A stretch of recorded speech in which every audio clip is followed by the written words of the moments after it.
선교지에서 제 원주민촌으로 가는데 나이로비에서 이제 엘도렛이라고 하는 곳으로 가는데 거기는 이제 선교사도 없는 그 아주 오지 지역으로 이제 가고 있었는데요. 근데 이상하게 뒤에서 경찰차가 따라오고 있었어요. 외진 곳인데 나 속도 위반도 할 수 없는 그런 험한 길인데 그래서 세우길래 그 경찰이 속도 위반했다고 하는 거예요. 아무리 생각해도 속도 위반이라고 할 속도를 내지 않았는데 아프리카에서는 경찰이 잡으면 다른 이유는 없습니다. 그냥 돈 달라고 하는 겁니다.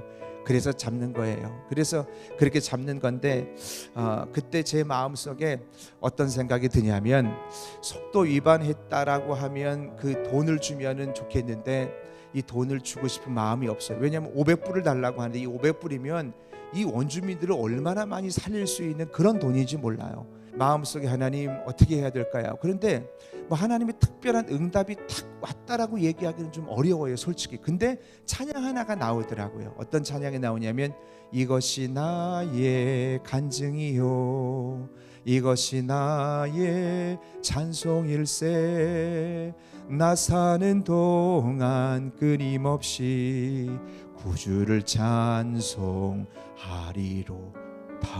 이렇게 나와요. 너무 낮게 해서. 그런데요, 간증 뭘까? 내가 너에게 간증을 만들어 줄 거다. 그런 마음의 감동이 들어요. 이 간증을 내가 사랑하는 주의 성도들에게 사용할 수 있는 날이 올 거다라고 하는 그런 감동 같은 게 드는 거예요. 근데 여러분 참 놀라운 건 감동이 들면 그때부터 하나님 나라의 문이 열려야 되잖아요. 11조에 있으면 그 다음 달부터 하나님께서 놀랍게 막 부어주셔야 되잖아요. 내가 작정기도 하고 금식기도 했으면 하나님께서 부어줘야 되는데 제가 그렇게 감동에 주셔서 벌금을 낼 수 없다, 나는 잘못한 것이 없다라고 했을 때 내가 간 곳은 경찰서였고 경찰서에서 신발을 벗으라고 하더라고요. 신발을 벗고 그 아무도 없는 그 녹슨 그 감옥 문을 삑 하면서 열어요.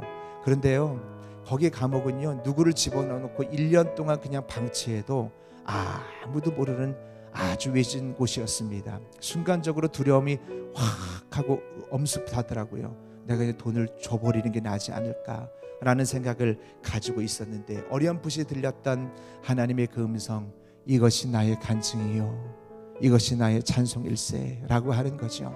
그래서 전화 한 통화를 좀 할 수 있겠냐, 처음엔 허락하지 않는데 그래도 전화 통화를 할 수 있게 해달라고 마음속에 계속 기도하는 마음으로 하니까 30분 정도 지나니까 거기 경찰서에 있는 어떤 여직원이 저를 이렇게 보더니 그럼 전화 통화 한 통화만 하라고 그렇게 얘기해야 돼. 통화도 잘 안 되고 끊어지기도 하면 끝이에요. 하나님, 누구에게 통화를 해야 될지 알려주세요. 알려주세요 하나님. 그런데 이상하게 대사관에 전화를 한 것도 아니고 제가 아는 사람에게, 가족에게 전화 건 것도 아니고 현지 감리사에게 전화를 해야 되겠다, 그런 생각이 들어요. 근데 제 마음속에 드는 그 감동을 하나님께서 주셨다라고 하는 믿음으로 전화를 딱 했습니다. 그리고 감리사님에게 이런저런 얘기를 했습니다. 내가 이런 감동이 돼서 당신에게 전화를 하는데 나를 도와줄 수 있는 방법이 있겠냐라고 물었더니 뭐라고 했냐면 I'm stay in 엘도렛. 내가 지금 엘도렛에 있다는 거예요. 엘도렛에 머물러 있다는 거예요. 근데 여러분, 그분이요 경찰서장이랑 친구예요. 유치장을 나갈 때, 그때 나올 때 그 기분은요 말할 수 없습니다. 천국 가는 것 같아요. 천국 가는 거.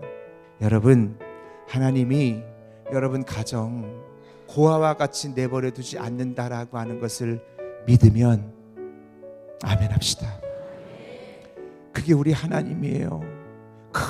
아무도 주님이 보지 않을 것 같은 엘도렛이라고 하는 작은 도시에도 여호와 나는 여호와니라 보고 있고 그 소리, 기도 소리를 듣고 있고, 그리고 우리가 필요한 것을 알고 있는 분이 여호와 하나님이신데 그 하나님이 여러분들을 이곳에 불러주신 거지요.